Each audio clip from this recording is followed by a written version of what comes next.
Vous dites? J'entends pas. Pas comme lui? Bah, il y a un bon paquet là dans les loges. Et je vous ai dit, ils bouillonnent d'envie de vous offrir le meilleur de leur spectacle ce soir. Et on va y aller.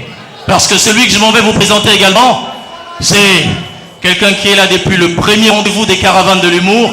Deuxième rendez-vous, il était là. Et puis le troisième, on ne l'a pas annoncé dans les vidéos parce qu'il était dans un pays étranger. Mais il a tenu à être là ce soir, mesdames, messieurs. Voici le comprimé qui guérit le palu et toutes les autres petites maladies. Et Ferragan, que je vous prie d'applaudir, s'il vous plaît. La Coupe du monde de l'humour, c'est ce soir. Je m'appelle Ferragan comme... On va l'allumer, non, c'est quoi? Moi, je n'ai pas réglé mes factures. C'est quelle histoire? Bonsoir. Vous allez bien? Vous allez bien? Quand on demande vous allez bien, ce monsieur est nerveux. Pourquoi? Parce que lui, au moins, s'il était au Brésil. On a applaudi pour ce monsieur, je vous en prie. La Coupe du monde, là, c'est un goût amer aux Camerounais. C'est parce que les gens n'ont pas compris que les pays africains, eux, ils ont cru que c'est les animaux qui jouent au ballon. Aujourd'hui, ce n'est pas ça. Parce que quand vous parcourez quelques pays africains, ils ont porté le nom des animaux qui sont de faire peur aux adversaires. Quand vous arrivez en Côte d'Ivoire, c'est quoi? C'est l'éléphant. Vous arrivez au Gabon, c'est la panthère. En RDC, c'est le léopard. Le Cameroun, c'est le lion. Le Maroc, c'est le lion. Le Sénégal, c'est le lion. Le pays africain qui m'a fait rire, c'est le Bénin.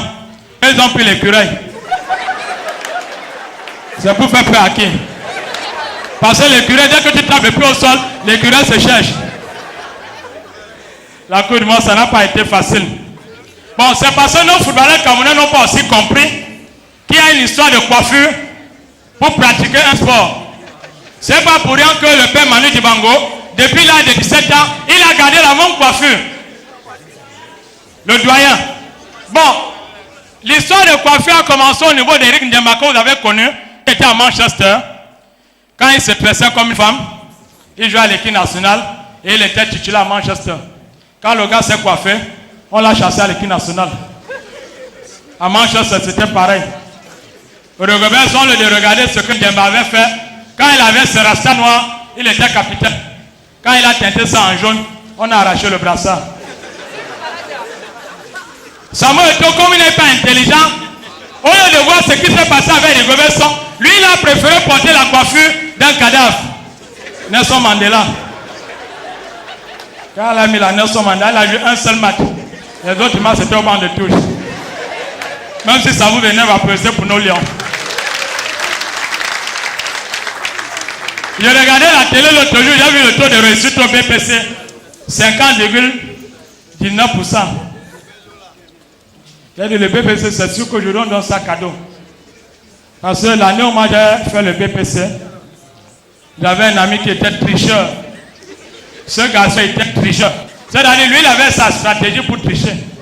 Sur ses vêtements, il écrivait les réponses de toutes les questions éventuelles.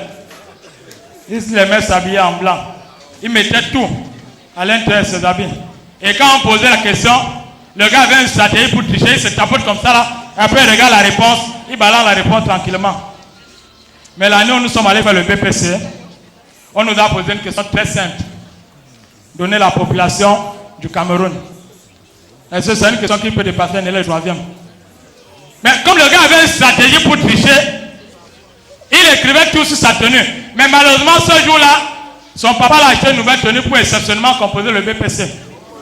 Il a oublié qu'il n'a rien écrit. Le jour du BPC, alors quand on arrive, on nous pose la question, donner la population du Cameroun.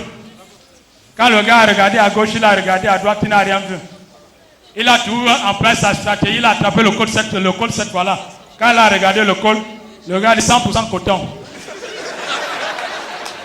Donc la population du Cameroun était 100% coton. Bon, le football, on va revenir sur le football. Moi, je préfère quand même les footballeurs parce que c'est un sport, même si les gars se blessent, c'est un sport bien quand même. Il y a un sport qui m'énerve, la boxe. Parce que les boxeurs bagarrent pour une ceinture. Tu encaisses un coup de poing, après on te donne une ceinture, tu es content. Si je te tape, je fais quoi avec ta ceinture? La ceinture qu'on va à 150 en deux côtés. On fait quoi avec la ceinture? Donc un gars accepte d'encaisser le coup de poing pour une ceinture.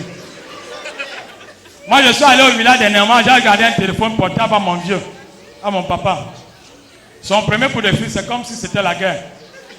Quand j'ai mis la puce à l'intérieur, on a mis le crédit. Il a appelé mon grand frère qui était à Yaoundé. La manière où il criait au téléphone. Alors, j'ai dit, papa, parle doucement. Il m'a fait ta bouche. Tu sais pas qu'il est loin.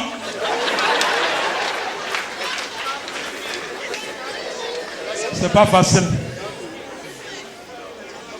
Ah, le téléphone qui sonne. Ou qui me bip encore apparaît. Hier, petit pays m'a bipé. Ce matin, le gouvernement m'a bipé. Mais ce soir, c'est un appel, je ne sais pas qui. Permettez que je réponde à ce coup de fil. Oui, allô? Allô? Oui, c'est qui? Eto? Oui, Eto, tu m'appelles Joe. Tu es en Allemagne? Mais tu fais quoi en Allemagne? Tu as pour le Wolkefinger.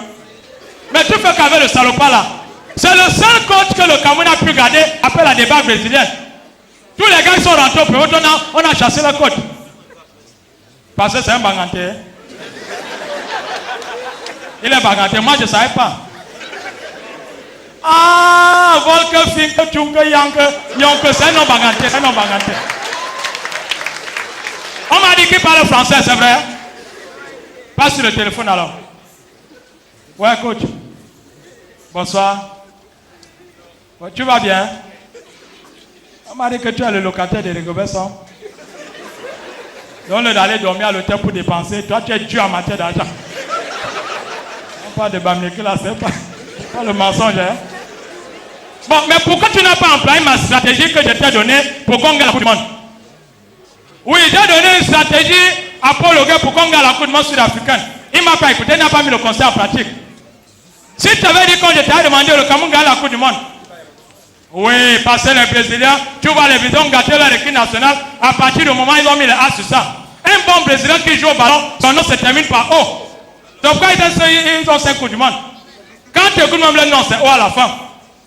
Écoute par exemple les noms brésiliens. Au Brésil, on a par exemple Romario, Bebeto, Roberto, Rivaldo, Ronaldo, Ronaldinho, Robinho, Lucio, Brandao, Pato, Luis Fabiano, Felipe Melo, Adriano, Juninho.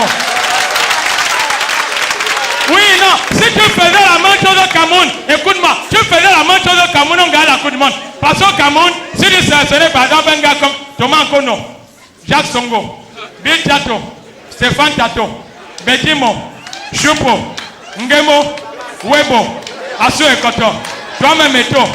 Si on ajoutait même Manu Dibango, West Madiko, Katino, Timitoro, Amatiero, Ezaboto, Madame Foni, El Adeur Luano.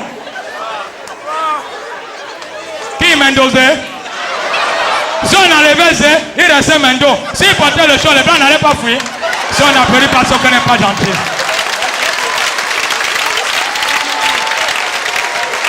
C'est aujourd'hui que je constate quand même que l'humour, c'est pas le dernier métier au Cameroun parce qu'en 2013, j'avais pas la veste. En 2014, j'ai fait beaucoup d'économies. J'ai dit non, il ne faut pas que les musiciens qui chantent n'importe quoi dans leurs chansons croient toujours que les humoristes, c'est les derniers. Vous n'avez pas constaté que les musiciens au Cameroun, quand vous écoutez même leurs chansons, celui le patron d'un petit pays, quelqu'un qui a un producteur intellectuel, un arrangeur intellectuel, un ingénieur de son intellectuel, un programmateur intellectuel. Il a sorti une dernière chanson, personne n'a vu la faute. Papa, maman n'est pas à la maison, je vais me balader. Papa, maman n'est pas à la maison, je vais me balader. 2 personnes n'est pas à la maison, je vais me balader. C'est la musique au Cameroun. Sergio Polo aussi bien chanter sa part. Il chante bien à un niveau, il garde sa propre chanson. Dans le bateau de la vie, j'ai vu Jésus. Dans le bateau de la vie, Jésus est aux commandes. Il pouvait s'arrêter là, laisser la chanson à ce niveau. C'est quand il a gâté, c'est quand il a dit, mon cœur me dit, monte. Mon cœur me dit, descend. Il est païen. Si tu vois le bateau de la vie que c'est Jésus qui est aux commandes, tu réfléchis. Tu entres seulement, vous partez. Pourquoi les gars croient que c'est en chantant n'importe quoi? Grand frère, venez me donner quelque chose. Tout le truc qu'on a pris pour ce monsieur, je vous en prie. On a pris pour ce monsieur. Je l'ai vu au Brésil, dit non, voici les messieurs, les gens qui s'en sortent. Merci. Tu vas t'en donner qu'avant de dire le faux bien. Bon, ça a été un plaisir pour moi d'être parmi vous ce soir. C'est vrai qu'on a la douleur, parce qu'on a perdu aussi un autre grand frère, monument et tout. Bon, c'est vrai qu'arrivé là-bas, il y a un cabaret au paradis. Après, peut-être Jean-Michel Kanka, chef d'orchestre. Il y aura Jimmy Bion et Cindy Minja. On va laisser la place à la jeunesse. Bonne soirée, merci. Ça a été un plaisir pour moi. Bonne soirée, merci.